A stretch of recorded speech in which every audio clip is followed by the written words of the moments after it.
Good afternoon. It's Rebecca Happy here with the Woo Spiritual Summit Spotlight of the Day with Maggie Maier.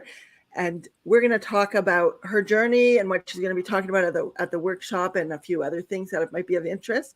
I'm really happy to meet her here. I've met her a number of years ago at, I think, a mastermind many years ago before she's doing what she's doing today. So thank you for joining us today, Maggie. I'm really happy to see you. You're one of the first people that I ran in like face to face and got to hug when the public was really going out this year. We're missing those hugs. Give me a hug. Yeah, I'm happy to be here. Really happy to be here. Yeah, I'm excited to hear you talk at the talk. Just so you're in Ottawa, I met you here in Ottawa. Tell us a little bit about yourself and what you're going to be talking about. Yeah, where'd you go? Where'd you come from? Okay, so I'm from Windsor. Didn't have the best life growing up. I mean, there was a lot of alcoholism and dysfunction in our home, which of course affects children. And, fast forward, I ended up developing a substance abuse problem, drinking, because I had a lot of anxiety and I had OCD and I didn't know how to, cope or manage. Like many young people today, we all try to medicate or self-medicate in some way. And, back in the day, mental health wasn't a real big issue. We just didn't talk about it like we are now. So a big part of my goal is really helping to normalize the whole concept of mental health. And it encompasses a lot of things: physical, mental, emotional, and spiritual. And I've overcome cancer all naturally. No chemo, no radiation, no surgery. I've done an extensive amount of research and work on the brain and neuroplasticity and how we think and how we learn. And I've just basically taken a lot of that, plus experience working. I was a consultant at Health Canada, and I started developing my treatments in the Laboratory Centre for Disease Control at the time. And then I also did a consulting contract as a consultant to the Minister of Defense at the Department of National Defense in Ottawa, really looking at the whole post-traumatic stress disorder around the vets coming back from the first Iraqi war, as well as environmental illness issues. So it's been many years, and it seems like whenever I have problems and I'm overcoming things, then I'm learning new things, and then I'm packaging it, and then I'm helping, using that information and techniques and processes, what have you, to help other people. Yeah. So I think when I met you, you were doing, things around nutrition, and you were taking samples of people's hair and trying to sort of hone in on that to address some of the trauma and mental health conditions people were coming to you with. Yeah, one of the big things I start always with is a diagnostic tool. So I like to combine science, which is my diagnostic tool, with natural healing remedies. We need a baseline. We need a scientific baseline. So your hair gives us 4 to 6 months of information, and you get a 32-page booklet. I mean, it's extensive, it's comprehensive, and it really looks at your energy-producing glands. It looks at your cells. It looks at your heart, your digestive system, and your mood. And there's so much information that comes out of there regarding if you're fatigued, if you have insomnia, if you have ADHD, if you're just struggling with anxiety or depression. So it's really a great first step in a diagnostic tool. So I still use that with my clients, and I offer services as well as coaching programs. And that's the first thing we typically do with the client, is just to find out, where are you? What are your health goals? And let's get to the next step, and, meeting all those different great goals that you have, for your future. And you need energy. Number one, if you don't have energy, you can't go after your dreams or your goals. And I was just reading, research shows the most successful people have lots of energy. So as we're aging, our energy tends to decline. So we have to do more to maintain that and help increase it. So that's my goal for you, is to get you more energy, feeling better, more energy, focus, clarity, and then you have more motivation and drive. So when what kind of people come to you, and phone you or knock on the door and say, "Oh my God, Maggie, I need to work with you. I need some help." Like, so what am I looking for when I come to work with you? So a lot of my clients are probably between the ages of 45 and 60. Mm-hmm. And some of them now are going through perimenopause, and they're getting tired and they want some help. They're having a lot of issues with their period. Their energy is not the greatest. And they're just feeling a little bit, maybe memory issues and things like that. And then, of course, when you get into your 50s and you go through menopause, a lot of women are dealing with a lot of hormonal issues, a lack of energy, weight gain, memory issues, things like that. I work with a lot of entrepreneurs, executives, and employees, but sometimes they send me their family members. And because of my background, I'm an expert in addiction. I'm 12 years recovered now, sober. I was an alcoholic for many, many years, but a very functional, high achieving one. And so I really understand that. And I still do my program in AA, and I work with addicts. Actually, I work with a lot of people that are struggling, whether it's food addiction, sex, gambling, marijuana, alcohol. I'm seeing a lot of women now much more addicted to alcohol, especially since COVID. A lot of us have developed some fairly negative coping mechanisms that we're now struggling with in terms of, maybe at first you start off with a couple of drinks. Next thing you know, it's a bottle a night now. And some people are really struggling. So I really talk a lot about the difference between a normal brain and an addict brain. I have an addict brain. I know the addict brain very well. And so alcohol or that drug of choice or substance can actually hijack your brain. And then you actually do, you can have all the willpower in the world, but you're then powerless over the cravings, and because it's become a mental and emotional obsession. So I have some great psychological techniques, and I've had a couple of young adults come in. I've helped them permanently stop smoking pot and drinking. I've also worked with some other women and men, entrepreneurs who are very successful people, big companies, but a lot of stress, right? And so sometimes we learn not so positive ways of dealing with that stress, and then it becomes a bad habit, and then we don't know how to, deal with it. So great people, alcoholics, drug addicts, like the nicest people in the world, often the most sensitive people on the planet. And that's often why they end up, trying to cope like that. So, so mostly entrepreneurs and executives and successful, making good money, but just they haven't been taking care of themselves for a while, and they're feeling it. And they need to work with somebody over a certain length of time to start shifting those habits and really identify the thinking that's driving them to more the negative practices. And let's get you back into the positive. And it's okay to take some time out. And a lot of women our age, we have not been trained like that. We have been trained to just think about everybody else, deal with the kids, our elderly parents. We're sandwiched in between these generations. There's a lot going on. Some of our families are dealing, some of the kids are dealing with substance abuse or ADHD, all kinds of different issues. And it can get a little too much at times, but because our wills are so strong, especially entrepreneurs, they have very strong wills. They tend to will themselves to the point where they just disregard, really, they ignore the signs in their body. And so that's, you end up having people that hit walls and are dealing with burnout, and it takes a lot longer to come back. So my goal is to pull you back and start working together. And, we just step by step, one goal at a time each month. I'd be surprised in 6 months where these, some of these women who didn't do anything for themselves are now, they're eating better, they're feeling better, they're taking better care of themselves. They know what foods to eat for their genetic type, for their metabolic type. And they're doing some exercise, and they're making time for themselves without thinking, I should put this on a Post-it note. I've got to remember this. The techniques I have, it automatically shifts you into, I want to do it. I should do it too. I'm going to do it. I really, really want to do it now. Like it's in me. I don't have to force it. So, I've just learned, I think, from my own perspective, because I was one of those very hard driving single moms. Did not spend a lot of time on my health, and just it was always around, taking care of my son. And when my son came to live with me, there were a lot of financial pressures around that. I needed to get him a car and braces and running a company, and I came here with nothing and had to rebuild it. And so I understand about all that stress and strain. And there's always a straw that'll break a camel's back. So I'm trying to talk more about this so you don't get to that place where you get too far against that wall, because the more burned out you are, the harder it takes to come back, right?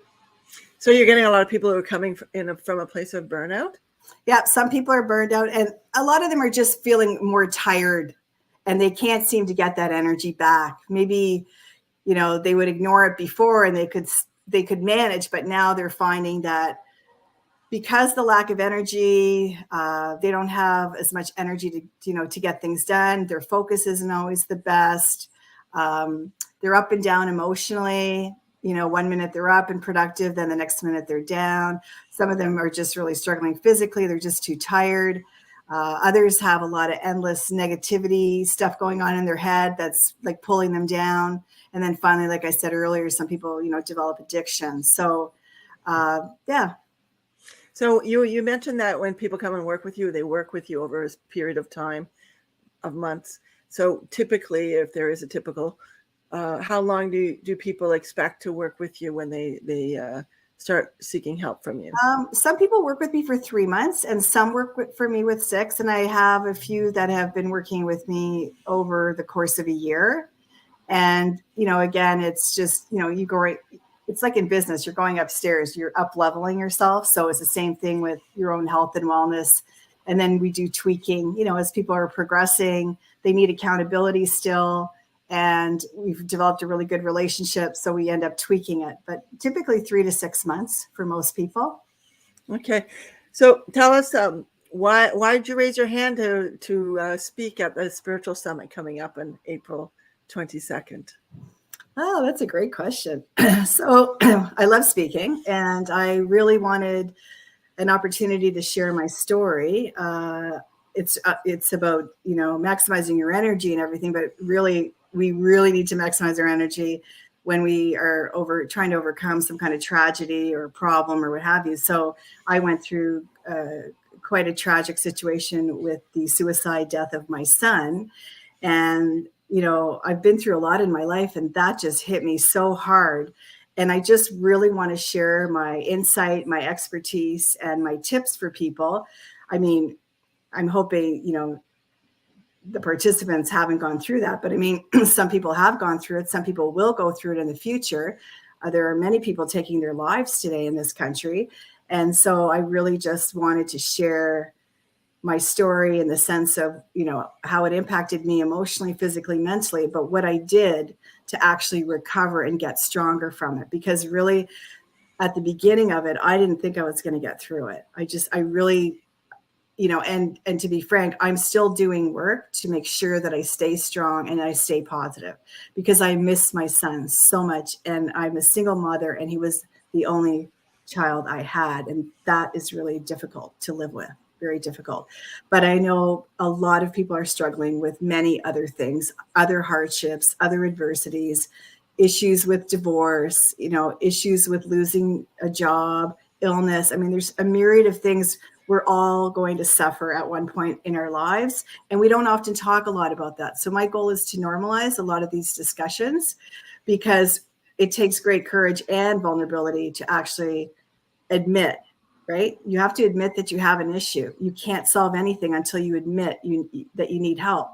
And then once you go there, then there's other steps that you can follow. So I'm just attempting to normalize the whole conversation, especially around suicide. I mean, the minute I bring up suicide when I'm speaking about it, you could just feel the whole room, the whole energy, like everybody kind of freezes. They don't feel comfortable. They don't know what to say. And so I talk to people about that and what you can say, because the last thing you want in the world is someone who's really struggling with the suicide death of a child, and then they're around people and they really need comfort. They need some consolation. And then the people around them are just so uptight, they don't even know what to say. So I've just taken it upon myself. As soon as my son ended up, taking his life, and I was in front of the media talking about it. I was, talking about a lot of different things around that, because we just need to talk more about it, because we need to learn how to support the parents who are going through this, because many of them feel very alone, and they're not feeling heard. Yeah, and your case was a little bit different than some typical suicides, if there's such a thing, but in that you were pre-warned, you were given a date and a time and a place when this was going to happen, as opposed to my nephew just hung himself in his mother's shower. So she had a nap, she woke up, and there he was. So there was nothing planned. Well, he had a plan, but not out there publicly.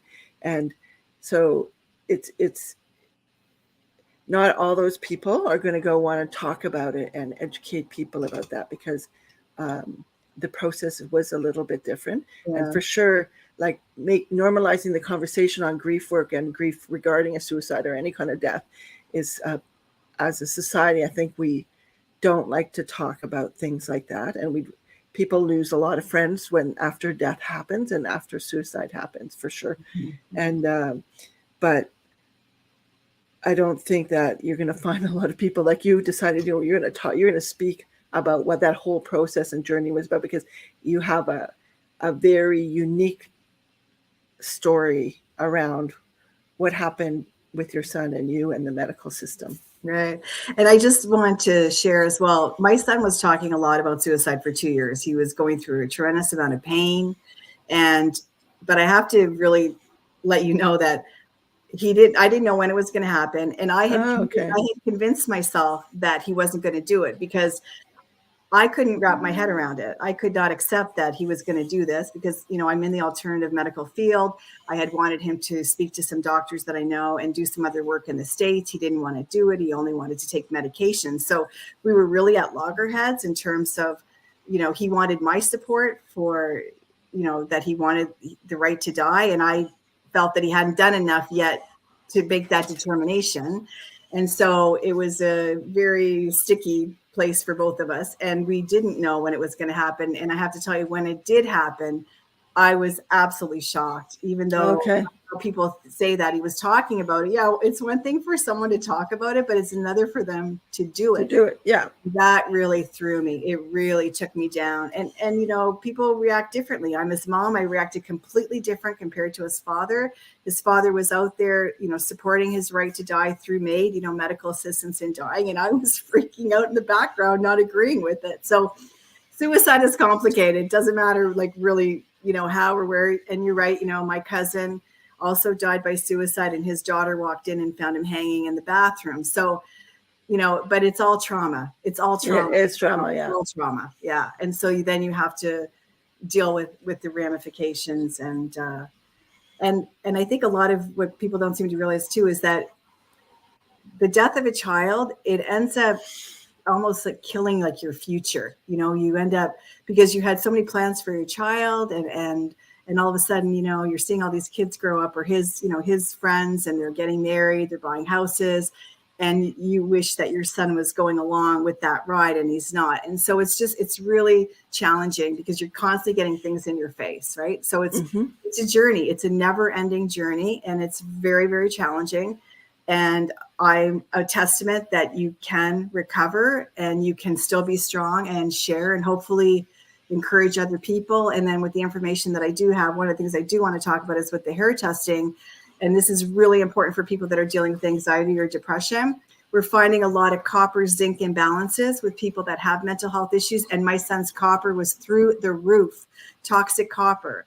And so young girls, for example, are being misdiagnosed with bipolar when in fact they've got copper zinc imbalances. So there's really important life-saving information that I also want to share. It's game changing. It's game changing to alter this whole mental health issue that we're facing. More and more people are struggling, and more people are on medications, and they're not getting better. We need to look at other solutions. So that's something I'm really strong about, because I know what it's like to lose a child. And I've been talking to other mothers and fathers just in the last few weeks. Some of their kids are really addicted to marijuana.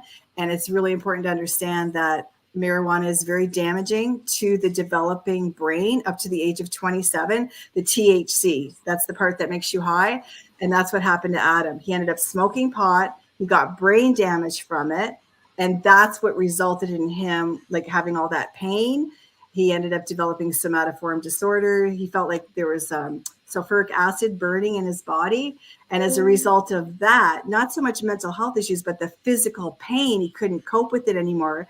He really tried desperately, but eventually it overtook him. And then he was, looking for the right to die. And what doctor in the country looking at this beautiful 27-year-old guy is going to help him die? Just, there's so many aspects to this. It's complicated. But very complicated. My goal is really when we have people that are dealing with mental health problems, okay, let's do some diagnostic testing so that they don't get to that place. Let's help them heal and look at ways without big pharma, without medications, without prescription drugs. There's other alternatives. There's other strategies and solutions. That's what your talk's going to be about? Yeah, it's really overcoming adversity. And I'm going to be talking about 3 main themes through it. I'm going to get people to identify what energy trap they tend to get stuck in. I'm going to talk about my 3 R's. And basically, hopefully it'll be an inspirational, uplifting, event and story. And that my son's story is the backdrop of it. But it's not, the major thing is really helping you achieve your dreams and your goals. And you need energy to do that. Right.